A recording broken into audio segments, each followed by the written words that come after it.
क्यों भाई, अरवल वालों की आवाज को क्या हो गया है? अरे एनडीए सरकार बनाना है या नहीं बनाना है? मोदी जी का हाथ मजबूत करना है या नहीं करना है? तो ऐसी आवाज नहीं चलती भैया। दोनों हाथ उठाओ, जरा उठाओ दोनों हाथ। विजय के संकल्प की मुट्ठी पीछे और प्रचंड आवाज से बोलिए, भारत माता की जय श्री राम, जय जय श्री राम। मंच पर उपस्थित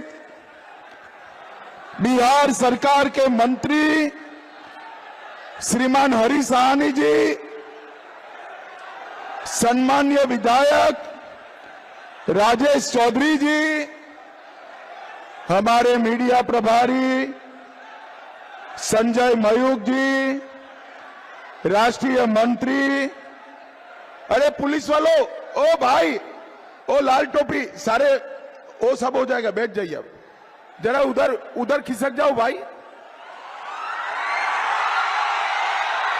राष्ट्रीय मंत्री श्रीमान ऋतुराज सिन्हा जी, प्रभारी लखनपाल जी, हमारे प्रभारी विधानसभा के अजय महावर जी, जिला अध्यक्ष अरवल के धर्मेंद्र तिवारी जी, जदयू के जिला अध्यक्ष मिथिलेश यादव जी, प्रमोद चंद्रवंशी जी,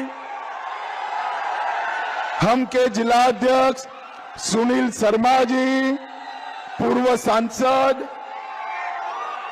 सत्येंद्र रंजन जी, रामकिशोर सिंह जी, सुनील यादव जी, और आज जिताने के लिए जिनको मैं आया हूं, अरवल के हमारे प्रत्याशी मनोज कुमार जी के लिए जोर से ताली बजाओ जरा। और कुर्था के जदयू के प्रत्याशी श्रीमान पप्पू कुमार जी के लिए जोर से ताली बजाइए जरा। और आज अरवल की इस भूमि पर आए हुए प्यारे भाइयों, बहनों, माताओं और मेरे जिगर के टुकड़े जैसे युवा मित्रों, आप सभी को राम राम। भाइयों बहनों, ये मेरा अंतिम सभा है बिहार के चुनाव में। मैं 38 जगह पे जाकर आज घूमता घूमता अरवल आया हूं। मैं मगध भी गया, सीमांचल में भी गया, आरा में भी गया, पटना में भी गया, मिथिलांचल में भी गया। मैंने पूरे बिहार में एक मूड देखा है। अरवल वालों, 14 तारीख का परिणाम जानना है क्या? अरे जोर से बोलो, जानना है क्या? अरे भाई, ओ थानेदार साहब, आप बहुत बड़े अफसर है, कृपया सारे लाल टोपी बाहर निकल जाओ, कुछ नहीं होगा। या तो खड़े रहिए, वहीं पर खड़े रहिए। अरवल वालों, परिणाम जानना है क्या? जोर से ईश्वर वालों बोलो, जानना है? आप लोगों को जानना है तो मेरी बात सुन लो। अरवल वालों, 14 तारीख को एक ठकबंधन का सफाया होने वाला है। भाई, एक कैमरा वाले, आप दोनों हो, काला शर्ट, इस ओर आ जाओ। आपके कारण ये उछल रहे हैं ज्यादा। बोलो भारत माता की, भारत माता की। सबसे पहले मैं महर्षि च्यवन की इस भूमि को, अरे शांति रखो ना भाई, चुप हो जाओ ना भाई, या तो यहां आ जाओ, आना है यहां। मैं महर्षि च्यवन की इस भूमि को 2 हाथ जोड़कर प्रणाम कर कर मेरी बात की शुरुआत करता हूं। मैं यहां मधुश्रवा आश्रम को भी प्रणाम करना हूं।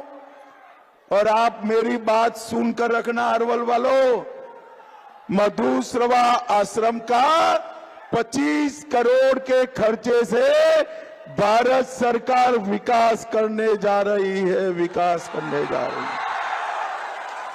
यहाँ के आराध्य देव बाबा मधेश्वर नाथ जी को भी प्रणाम करता हूं और सूर्य उपासना के लिए प्रसिद्ध खटांगी सूर्य मंदिर को भी मनपूर्वक प्रणाम करना चाहता हूं। महान स्वतंत्रता सेनानी श्री गोदनी सिंह को भी मनपूर्वक श्रद्धांजलि देना चाहता हूं। अरवल वालों जरा बताओ मुझे, आप फिर से जंगल राज चाहते हो क्या?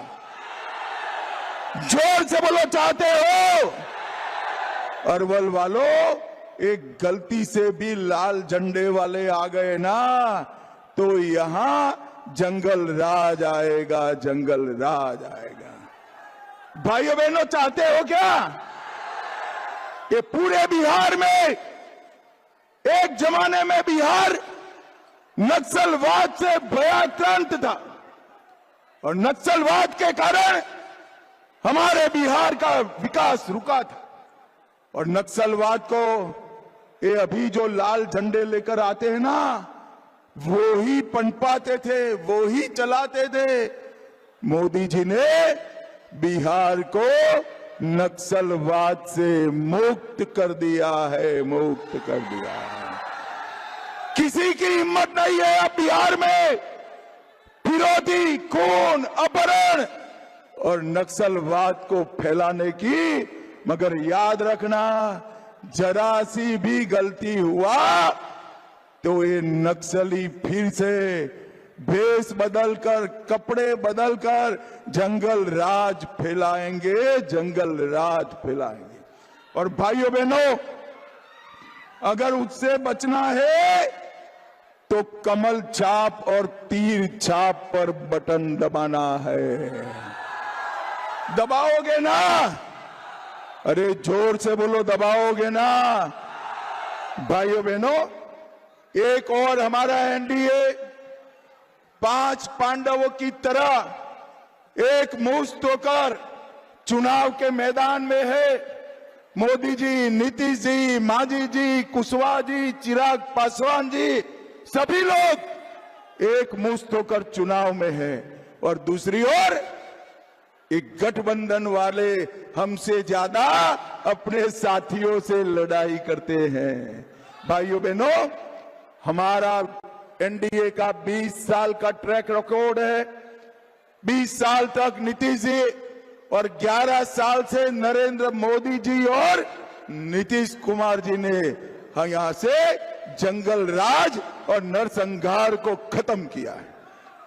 चाहे 12 का नरसंहार हो, सोनेरी नरसंहार हो, बाथरा नरसंहार हो, हमारे अरवल की भूमि को लहूलुहान करा।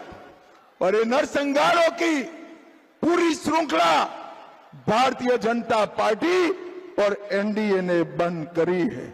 फिर से एक बार लाल झंडे की आड़ में नक्सलवाद आने का रास्ता साफ हो रहा है। उसको अरवल वालों को रोकना है, अरवल वालों को रोकना।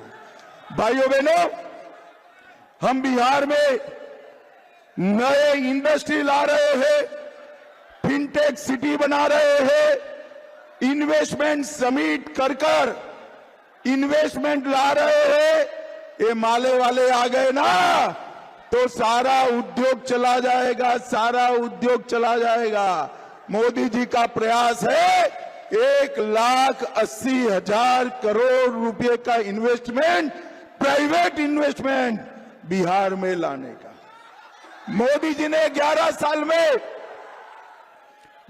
साल में बरौनी का खाद का कारखाना चालू किया, रीगा की शुगर मिल चालू की, 2 आईटी पार्क बनाए, एक टेक्सटाइल पार्क बन रहा है और आने वाले दिनों में बिहार में 25 नई गन्ना मिलें लगाने का काम भी हमारी एनडीए सरकार है।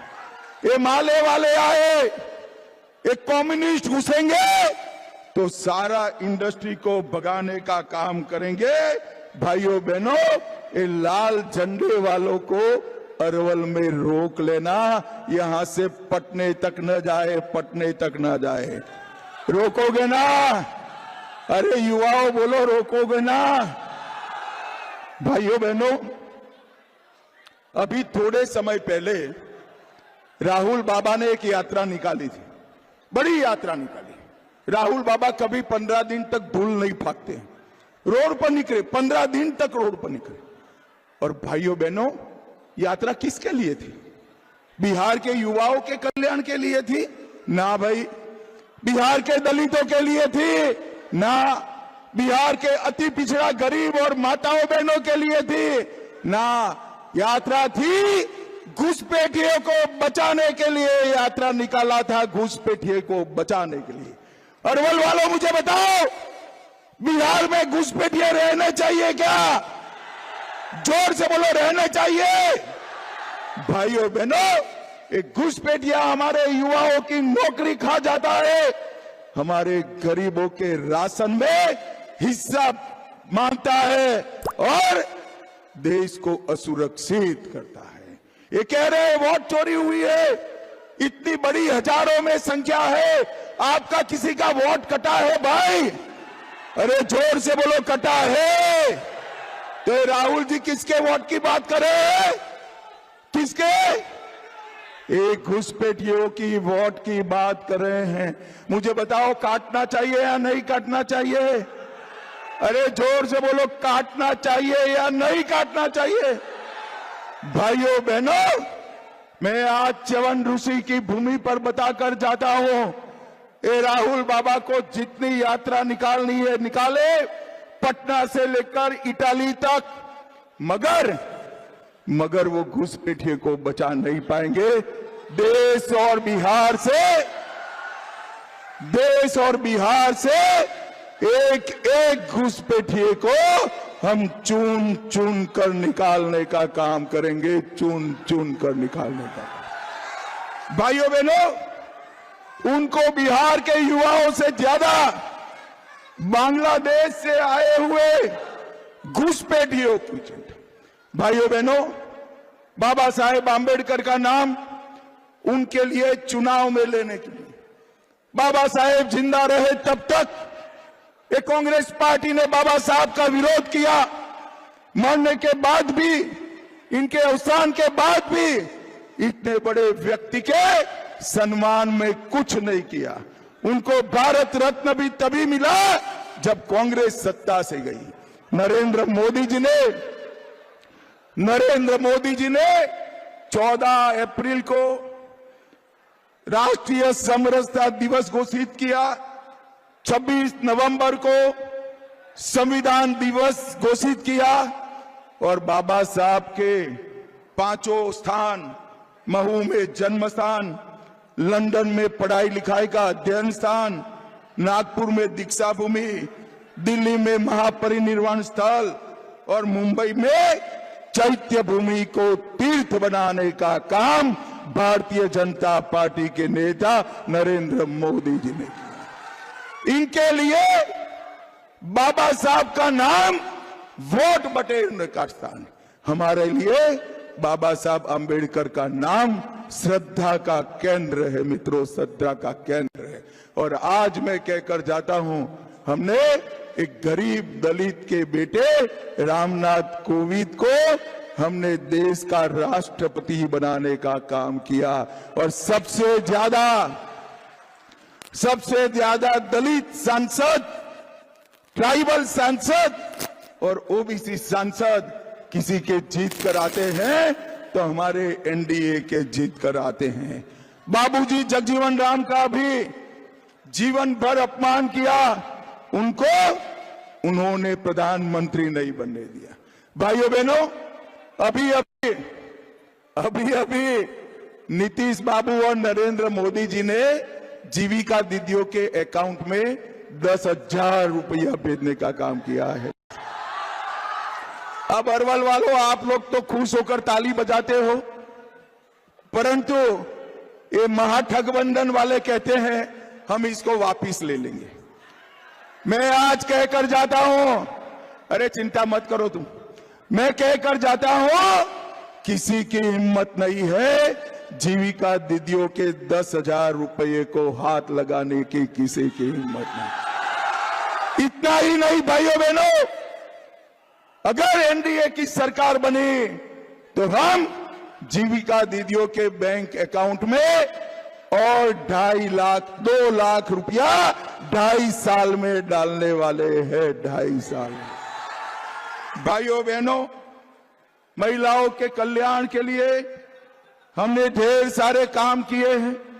विधवा पेंशन को 400 से बढ़ाकर, भैया थोड़ा बैठ जाओ ना, वो टोपी वाले भाई बैठ जाओ, जरा बैठ जाओ, पीछे कुछ कुछ कर रहे हैं। 400 रुपये से बढ़ाकर 1100 किया। जीविका दीदी का मानदेय 2 गुना किया। आशा बहनों का मानदेय 3 गुना किया। ममता कार्यकर्ताओं का मानदेय 2 गुना किया। आंगनवाड़ी सेविकाओं का 7,000 से बढ़ाकर 9,000 किया। और आंगनवाड़ी सेविकाओं को हमने फोन के लिए अलग से 11,000 रुपया दिया। महिलाओं का सम्मान ये महागठबंधन वाले नहीं कर सकते हैं। और मुझे बताओ भाई, अयोध्या में जो राम मंदिर बना है, बनना चाहिए था या नहीं बनना चाहिए था? अरे क्या ऐसी आवाज में बोलते हो अरवल वालों, जोर से बोलो, बनना चाहिए था या नहीं बनना चाहिए था? 550 साल से बाबर ने राम मंदिर को तोड़ा था। अंग्रेजों ने उसको, मुगलों ने उसको अटका कर रखा, अंग्रेजों ने लटका कर रखा और कांग्रेस और आरजेडी ने भटका कर रखा। मोदी जी ने 19 में भूमि पूजन किया और 24 में प्राण प्रतिष्ठा कर जय श्री राम। अब बिहार वालों, अरवल वालों, प्रभु श्री राम का मंदिर तो अयोध्या में आसमान को छूने वाला हमने बनाया है। सीता माता का जन्म हमारे बिहार में हुआ था। मां सीता का मंदिर बनना चाहिए या नहीं बनना चाहिए? जरा जोर से बोलो, बनना चाहिए या नहीं बनना चाहिए? भाइयों बहनों, चिंता मत करो। 2 माह पहले हमने मां सीता के मंदिर का भूमि पूजन किया है। 2.5 साल में 850 करोड़ रुपए का खर्च कर एक भव्य और उत्तुंग सीता माता का मंदिर हम सीतामढ़ी पुनौरा धाम में बनाए। और आप सुन लीजिए अरवल वाले, जिस दिन सीता माता का मंदिर का प्राण प्रतिष्ठा होगा, उसी दिन सीतामढ़ी से अयोध्या जी हम वंदे भारत ट्रेन चलाएंगे। वंदे भारत ट्रेन चलाएंगे। भाइयों बहनों, मुझे बताओ, ये राहुल गांधी की सरकार आ गई है यहां बिहार में, तो यहां पर सीता मंदिर बनने देंगे क्या? जरा जोर से बोलो, बनने देंगे? उनकी सरकार न आए इसलिए यहां से माले को हटाना है। हमने पटना से अरवल 4 लेन रोड शुरू किया। 2300 करोड़ से अरवल से बिहार शरीफ तक का 4 लेन रोड बन रहा है। अरवल जहानाबाद, ए भाई, वो दोनों कैमरा काहे को गड़बड़ कर रहे हो भाई? अरवल जहानाबाद, अरवल दाऊदनगर, अरवल पटना, कई सड़कों का हमने उसको उन्नयन करने का काम किया। फरीदपुर सोनारी रोड बन रहा है। मिर्जापुर से डकरा तक रोड बन रहा है। सोन नदी पर अरवल भोजपुर पुल निर्माण चल रहा है। अरवल में 420 से ज्यादा ग्रामीण पथ और 8 किलोमीटर 8 पुल बनाए। 337 करोड़ से औरंगाबाद बिहटा रेल लाइन नई बन रही है। और अरवल वालों, आगे सुनो, अरवल में मेडिकल कॉलेज और बहुत बड़ा अस्पताल भी बनने जा रहा है। मेडिकल कॉलेज और अस्पताल का काम चालू हो गया है। बेलखारा में राजकीय डिग्री कॉलेज बनेगा। कोरियम में औद्योगिक क्षेत्र का विकास होगा और अरवल में एक विद्युत ग्रिड सब स्टेशन और 10 पावर स्टेशन बनाने का काम हुआ है। अरे भाइयों बहनों, मुझे बताओ, जरा बताओ, ये सब जो मैं पढ़ा हूं इसका टोटल मालूम है कितना है? कितना है? 26,800 करोड़ रुपया एक अरवल के विकास के लिए खर्च होने वाला है। एक गठबंधन की सरकारें थी, तब कुछ होता था? अरे जोर से बोले, होता था? नहीं नहीं यार, होता था। कुछ भूल जाते हो। क्या होता था बताओ? चारा घोटाला होता था या नहीं होता था? बाढ़ का घोटाला होता था या नहीं होता था? जंगल राज आया था या नहीं आया था? नक्सलवाद आया था या नहीं आया था? तो एनडीए आता है तो रोड, रास्ता, पुल, पुलिया, बिजली, कॉलेज, अस्पताल बनते हैं। और ये गठबंधन आता है तो जंगल राज, खून, फिरौती आता है। आप लोगों ने तय करना है कि आगे क्या करना है। मोदी जी ने बिहार के 8,52,00,000 गरीबों को 5 किलो अनाज हर माह प्रति व्यक्ति मुफ्त दिया है। 87 लाख किसानों को हर साल 6,000 रुपया किसान सम्मान निधि मिल रहा है। और आप सुनकर जाओ अरवल वालों, एनडीए सरकार बना दो, हम 6,000 का 9,000 करने वाले हैं। 9,000। 44 लाख घर गरीबों को मोदी जी ने दिया है। अगले 5 साल में 50 लाख और गरीबों को हम घर देने वाले हैं। पीएम उज्ज्वला योजना, 1,17,00,000 गैस के सिलेंडर दिए। 1,60,00,000 लोगों को हमने घर में पीने का पानी पहुंचाया है और 1,65,00,000 लोगों को शौचालय देने का काम किया है। और भाइयों बहनों, मुझे बताओ, आने वाले 5 साल में हम विकसित बिहार बनाना चाहते हैं। विकसित बिहार। आप लोग एनडीए का समर्थन करोगे क्या? जोर से बोलिए, करोगे? हाथ उठाकर बोलो, करोगे? आगे आओ दोनों प्रत्याशी जरा। हमारे मनोज कुमार जी और पप्पू कुमार वर्मा को जिताओगे? कमल छाप और तीर छाप पर बटन दबाओगे? देखो भैया, कमल छाप और तीर छाप पर बटन तो दबाना है, मगर इतने गुस्से से दबाना कि बटन अरवल में दबे, इटाली में जाकर इसका करंट लगे। इटली में जाकर जिताओगे क्या? तो मेरे साथ दोनों हाथ उठाइए, उठाइए दोनों हाथ। विजय के संकल्प की मुट्ठी बीचे और प्रचंड आवाज से बोलिए, भारत माता की।